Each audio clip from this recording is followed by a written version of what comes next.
Shalom Aleichem Rabotai. Mishnah Yomi is continuing with the second to last day of our limud in Eiruvin. Pesachim is on the horizon. God willing, we will be getting a delivery from Art Scroll of new Mishnayos for Pesachim this week, Yirtz Hashem, so I will let you know when they show up at the shul. But for now, we are on chapter 10, Mishnah 12.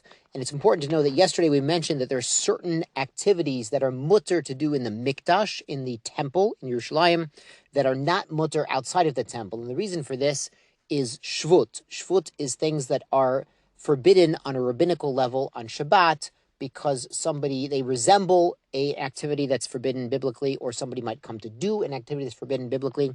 We mentioned yesterday, since Kohanim Zrizim, the Kohanim in the temple are very careful. They are alacritous. They are on guard for Isurim, and they were also involved in many biblically prohibited activities for the needs of the karbanot, of the offerings.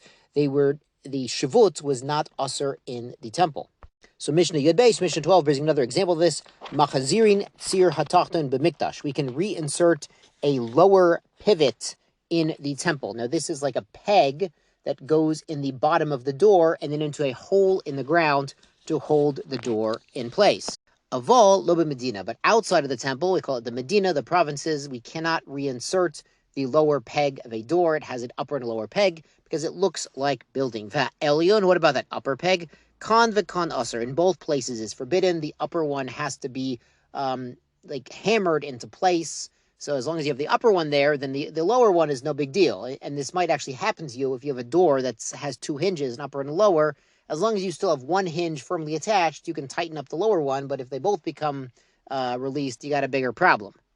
Rabbi Yehuda Omer. Now, Rabbi Yehuda adds, as he did yesterday in the previous Mishnah, Ha'elyon b'mikdash, you could even insert the upper peg in the temple, because that was a shvut, and that was only forbidden because you might be yitka, you might hammer it in pretty hard to fit it in permanently.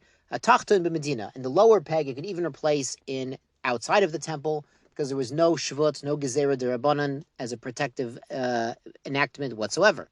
On to Yud Gimel, Machziran Ritia b'mikdash. We may replace a bandage in the temple of Alo Medina, but not outside of the temple. So why are they taking off the bandages in the temple? Because if a Kohen has a cut on his hand and he has a band-aid on it, then that could be a chatzitza. You have to have your hands free to do the avoda in the temple.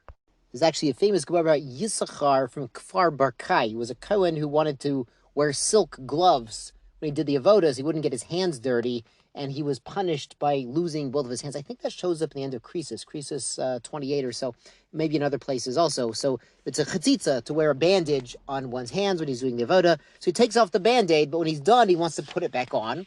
So we allow the Kohen in the temple to take off his bandage, do the avoda, and to put it back on. Now, what's the big deal about putting a bandage on in the first place? Well, or returning it in this case, is because there's usually an ointment, a dressing, a antibiotic cream or the like that you put into the bandage, and that would be smearing. That's a forbidden malacha on Shabbat if he's applying that for the first time. Im betchila, the Mishnah continues, if it's the first time he's putting the bandage on, kan v'kan aser. It's forbidden not only in the temple, not only in the provinces, but also in the temple. Because again, there's an avoda, a malacha of mimareach, of smearing in ointment, which is forbidden on Shabbat.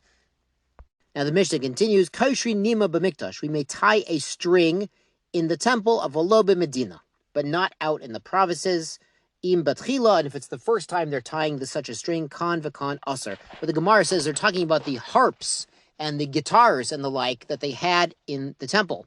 And if a string broke, then they were allowed to tie it, it seems temporarily, you look in the Gemara for the details, to keep playing their music on Shabbat, but out in the provinces, of course, you cannot fix your guitar strings or the like. And one of the reasons we don't play musical instruments on Shabbos is a gezerah shema yitoken, that we might come to tie knots and do repairs and tune up the instruments on Shabbos. So I do need to admit, on a personal level, one of the reasons I am looking forward eagerly to the restoration of the Holy Temple in Jerusalem is so I can go and play guitar there on Shabbos. Because sometimes you get like such a you have such a taiva to, sit at the piano on Shabbos and play something, so it'll be nice. It'll be nice to hear that. I mean, the Leviim, of course, they'll play better than I ever could, but God willing, it'll be nice to have some music on Shabbos in the temple. Bimheira v'yameinu. Anyway, the Mishnah continues, Chotchin yabelet b'mikdash. You may cut off a wart in the temple on Shabbos, but not outside. Why are you going to cut off a wart?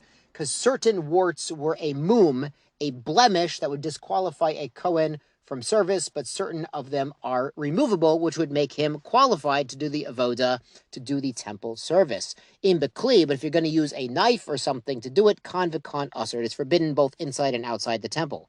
Now, using a kli to remove a wart or a part of a skin or a fingernail or something like this, that's actually biblically forbidden. But using a shinui, maybe they're biting it off or scraping it off or something, that would be only rabbinically prohibited. So in the temple, it was in fact allowed. Yashko Hachem, and be well.